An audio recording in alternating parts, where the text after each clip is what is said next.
Christmas. Ho, ho, ho, ho. Merry Christmas.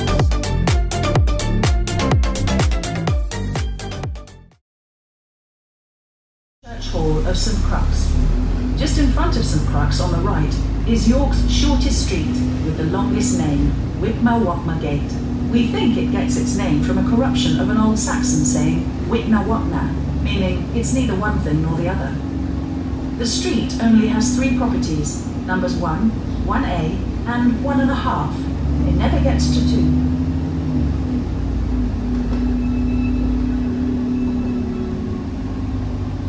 Looking ahead is the Church of All Saints pavement, which has a beautiful lantern tower instead of a spire. We move into Coppergate. It doesn't get its name from the metal copper as you might think, but from cupra, the Norse word for cup maker.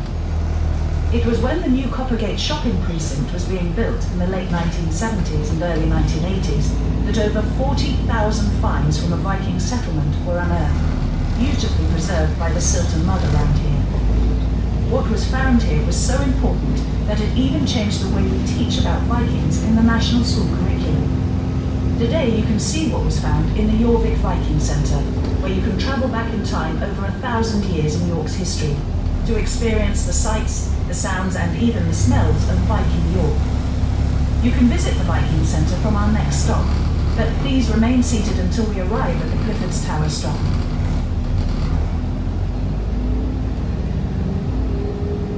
As we move into a relatively modern street, Clifford Street, on the right, the York Dungeon is housed in the grand old Victorian Institute of Learning. It tells the grisly side of York's history, recalling tales of torture and misery, and stories of characters such as Dick Turpin and Guy Fawkes. We are now moving into Tower Street and the site of the castle. This is your stop for the Castle Museum, Clifford's Tower, York Boat River Cruises, the Jorvik Viking Centre, York Dungeon, Fairfax House and St George's Field Coach and Car Park. Building on our left, it used to be the Assize Courts. These days it is the Crown Court. As we pass by, you can see the bars on the cell windows. Those on trial here are still held in the same cells the offenders were held in over 200 years ago. This is due to the building being a Grade 1 listed property, so it cannot be altered inside or out.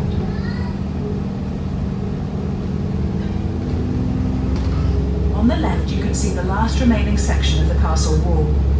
Look left as we pass the circular drum tower, and you can see where the drawbridge would have been at the base of the wall.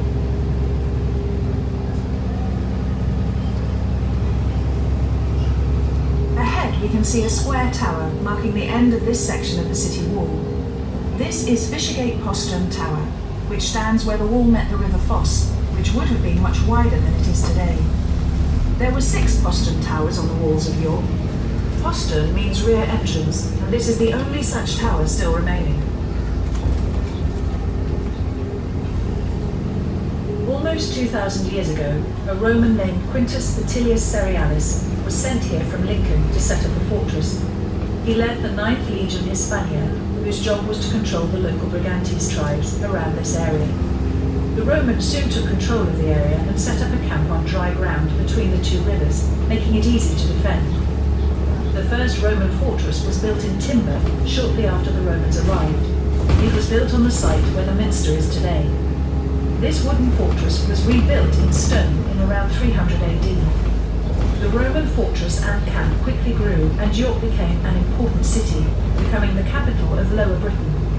It was called E400, which possibly means place of yew trees. The Romans were very advanced. At this time, the city had paved streets, a water supply, proper sewers, a bathhouse, and some buildings even had underfloor heating. In the 1920s, the remains of part of a Roman bathhouse were uncovered by workmen who were renovating a local tavern. The finds were in very good condition, and today you can see what was found by going to the Roman Bath Pub in St Sampson Square. York became so important in Roman Britain that a royal palace was built in the city, and the Emperor Severus stayed here with his imperial court in the years 209 to 211 AD. The Emperor Constantius Chlorus visited here in 306 AD. and promptly died. His son, Constantine the Great, founder of Constantinople and the first Christian emperor of Rome, was proclaimed emperor in York. A bronze statue of him can be seen outside York Minster, near the spot where he was proclaimed emperor in 306 AD. The Romans left E400 sometime around 410 AD, and the city, like much of Roman Britain, fell into a period of decay and decline. This became known as the Dark Ages, as there is little written evidence about York in the centuries following the Roman withdrawal from Britain. It is thought that the settlement around this area had declined so much by the end of the Roman period that it was unlikely to have been a significant post-Roman regional centre.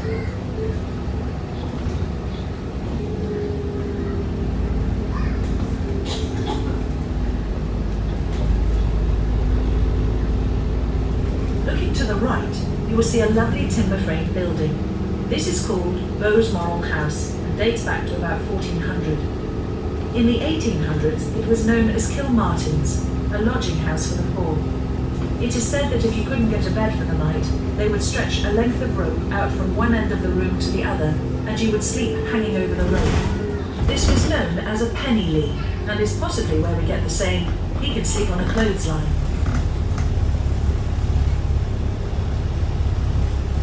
Straight ahead of us is Walmgate Bar, the most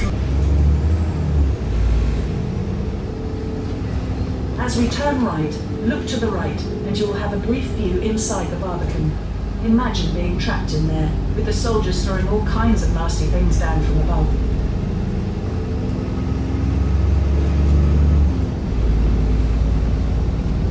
In 1828, the city's cattle market was relocated to this area. Cattle and sheep were brought here from all over the country to be traded. The flat grassed areas at the foot of the walls were where livestock were kept in pens awaiting their sale. In 1971, the market was moved again, this time to Merton, a village just outside of York, and was renamed the York Livestock Centre. On our left is the Barbican Leisure Centre, which is named after the Barbican at nearby Walmgate Bar. This is where the UK Snooker Championship has been held many times, and it is also a music and entertainment venue.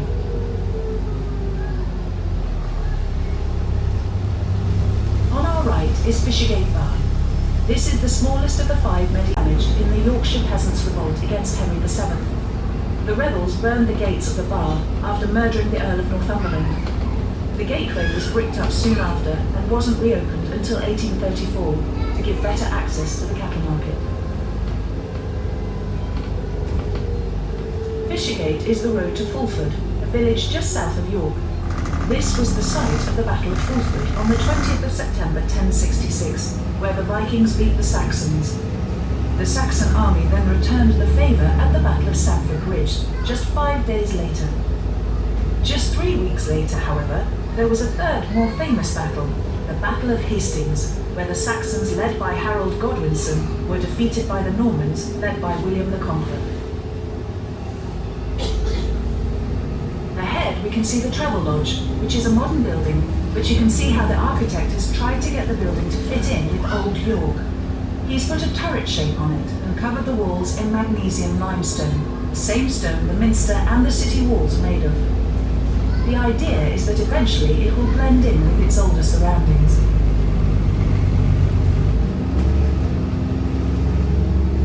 Look to the left, and you can see in the distance a glass structure above the River Foss. This is York's flood barrier. A barrier is lowered from this structure to stop the River Ouse backing up the River Foss, and this stops the eastern side of the city from flooding. Unless it fails, as it did in such spectacular fashion on Boxing Day 2015.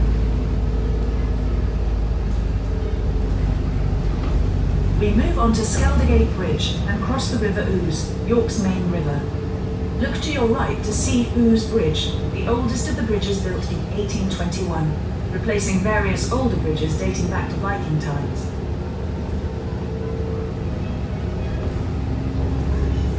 Look to your right, and you will see the city walls at Bale Hill, a grass mound with trees growing on it. Bale Hill was the site of William the Conqueror's second castle, dating to around 1068. Nothing remains of it, however, because it was only ever made of wood, and nobody wanted to pay for its upkeep. Eventually, it was found to be in such a sad state of repair, it was pulled down. On our left is an area known as Clementhorpe, named after the Norman church and nunnery of St Clement. Bishopthorpe Road ahead will take you to the village of Bishopthorpe, which is where you'll find Bishopthorpe Palace, home to the Archbishop of York. Also along Bishopthorpe Road, before the village of Bishopthorpe, you will find access to York Racecourse, on the area known as the Knavesmire.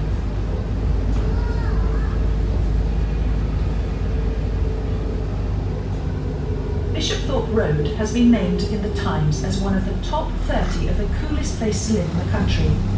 In 2014, the Tour de France passed through this area on its way to York. A great street party was held here, and some of the local pubs even changed their names. The Slip Inn became La Slip, and the Swan became La Swan.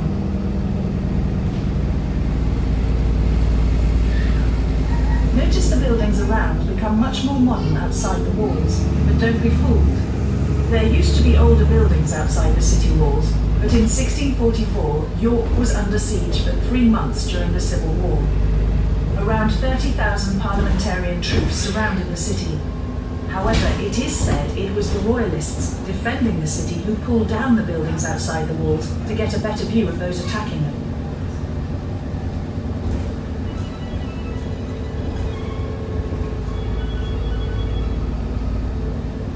We are now in an area of Victorian and Edwardian York.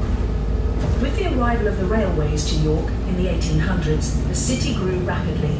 More houses were needed to accommodate the growing population, which had shot up from 17,000 in 1801 to a staggering 77,000 by 1881. These new suburbs were built outside the city walls, with back-to-back terraces to house the people who had come to York to work on the railways and in the chocolate factories.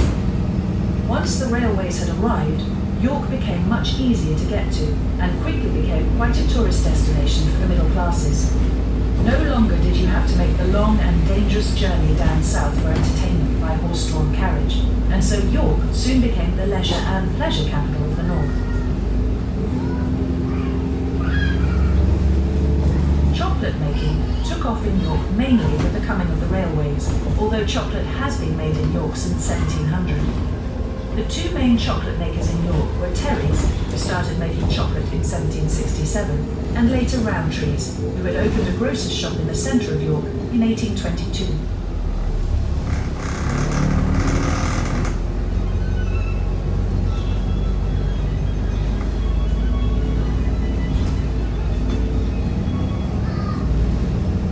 In Camplesham Road, we pass a modern housing estate known as the Chocolate Works, which gives a clue to what was in this area.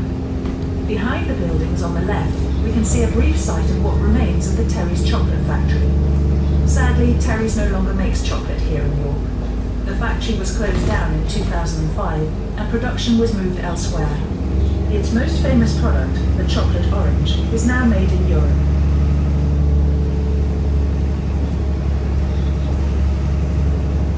Chocolate orange has become very much a part of Christmas tradition in this country.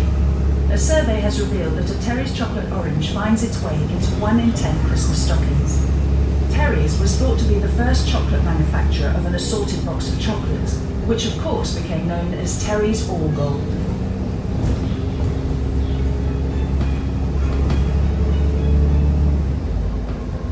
Ahead of us is York Racecourse, the home of horse racing here in York.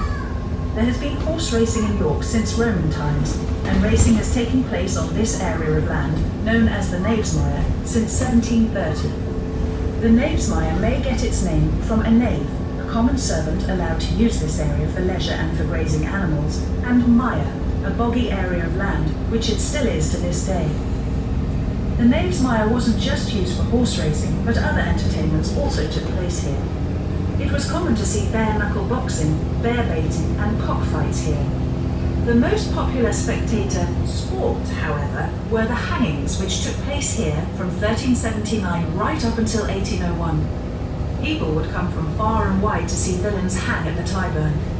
The most notorious person to be hanged at the Tyburn was none other than Dick Turpin, a highway robber who was executed here on the 7th of April, 1739. Dick Turpin was buried in the graveyard of the original St George's Church in 1739. Since his death, Turpin has become a romantic figure in English history, but the truth is far from the legend.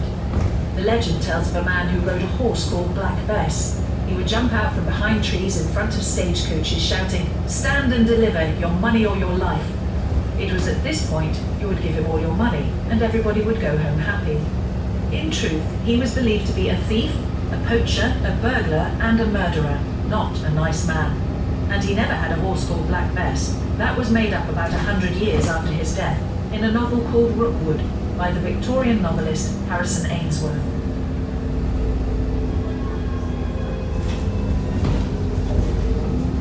Today, the Knavesmire holds around 15 days of horse racing a year, the highlight of which is the Eagle Festival that takes place in August. York Racecourse also had the honour of hosting Royal Ascot in 2005, whilst the Ascot course was being renovated, known as the Mount, possibly due to it being the highest land in the city. The Mount was always one of the more favoured areas to live, even in Roman times. The large buildings around this area date mainly from the Georgian and Victorian periods, and these were once private residences containing many servants. Today, most of the buildings have become hotels, guest houses, and apartments.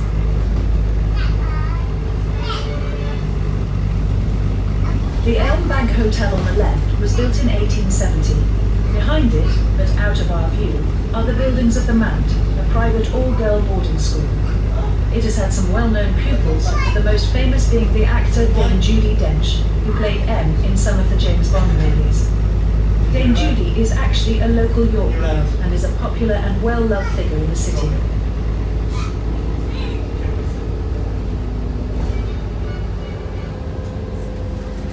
The Mount follows the line of the old Roman road into the city from the south, which lies to the left of the modern road, just a few feet underground. Romans used to bury their dead alongside main roads, outside their settlements, possibly because they thought the dead would like to hear the sounds of the living going on with their daily lives. There are hundreds of such burials in this area.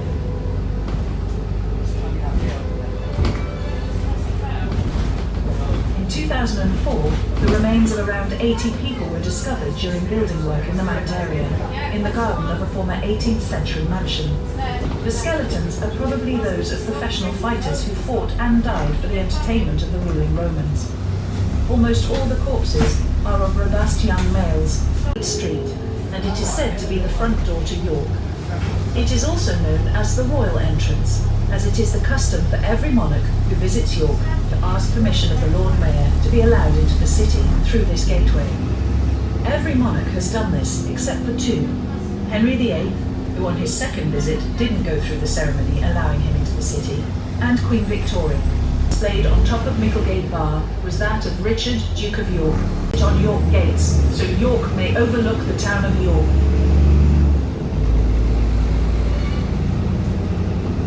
On the right is Blossom Street. At the traffic lights is the Bar Convent. This convent is the oldest living Roman Catholic convent in England, established in 1686.